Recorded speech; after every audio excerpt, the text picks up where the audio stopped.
How do you manage a colleague or a client who keeps on saying that they have not received your email or WhatsApp message or Viber message, or that it keeps on getting into their spam inbox? There are clients like this.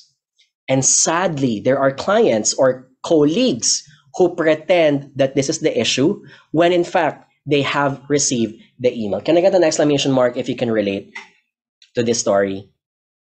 I've had a plenty of them in my life, right? And sadly, there is no other way to find out. Well, there is. I will show you later. But so far in Outlook, one way to find out if someone has read your email is to ask for a read receipt. Can I get the letter R if you're familiar with that? The problem with read receipts, I have read the email, is that you need to have a consent. And if a person denies the consent, they will just ignore it. So you will not have an idea if the person really read that email. What do you do for these types of colleagues? Well, here are a few considerations. If it's an email, I would say something like, "Hi, Paul, just so that I am not automatically placed in your spam inbox, could you please add me in your Gmail or Outlook contact list so that my email is not recognized as spam?" Because that is the best trick to do that.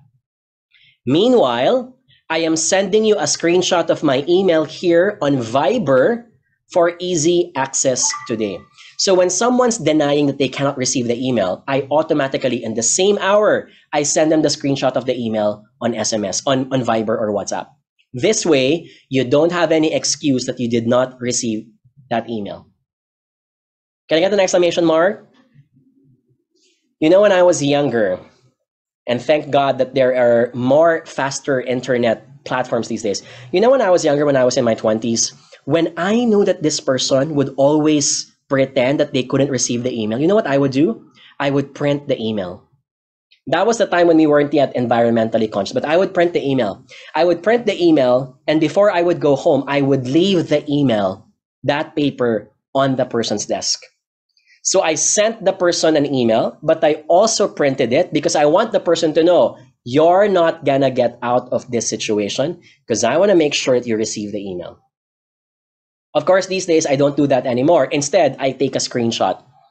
I take a screenshot and make sure that the email address that was used to send the email, the date and the timestamp are visible. So it's a reference for the person to know. If you're checking in your inbox, try to check it at this date and time, and that this is the email address. Okay. Sometimes it also happens, you show the email address that you used to find out if you really captured the correct email address. If that conversation was on SMS or instant messenger, and the person keeps on saying, I didn't receive anything, say something like, "Hi, Jean, let me give you a missed call now and tell me if you're getting it."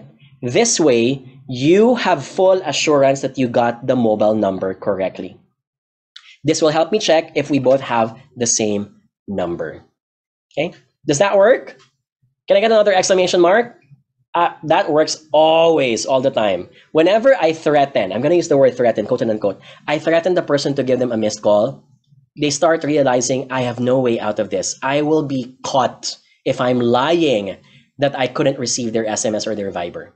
Okay? Because on instant messengers, guys, there is a way to deactivate the read receipt, right? The scene zone, the double check mark, there's a way to deactivate that. The only catch is if you deactivate that, you will also not be able to see other people's messages if they have read it.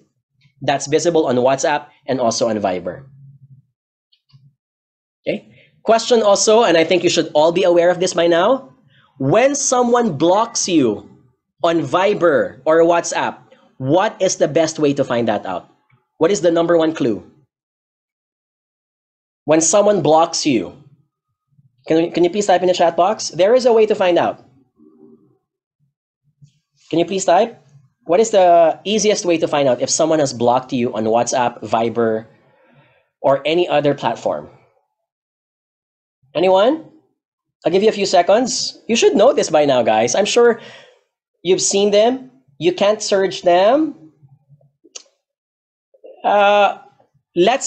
Okay, that's one. You cannot search them. But what if you have been talking to each other for a few days already? How do you know if the person blocked you afterwards?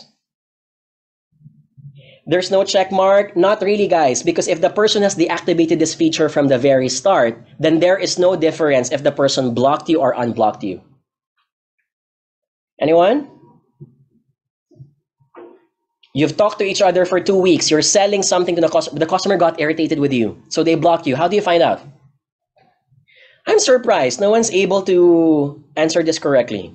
The correct answer is look at the profile picture. At the beginning, a profile picture usually appears when you're talking to each other. But when the person blocks you, that profile picture disappears. Can I get an exclamation mark? So do that next time. You will notice that's the situation. When their profile picture disappears, they have blocked you.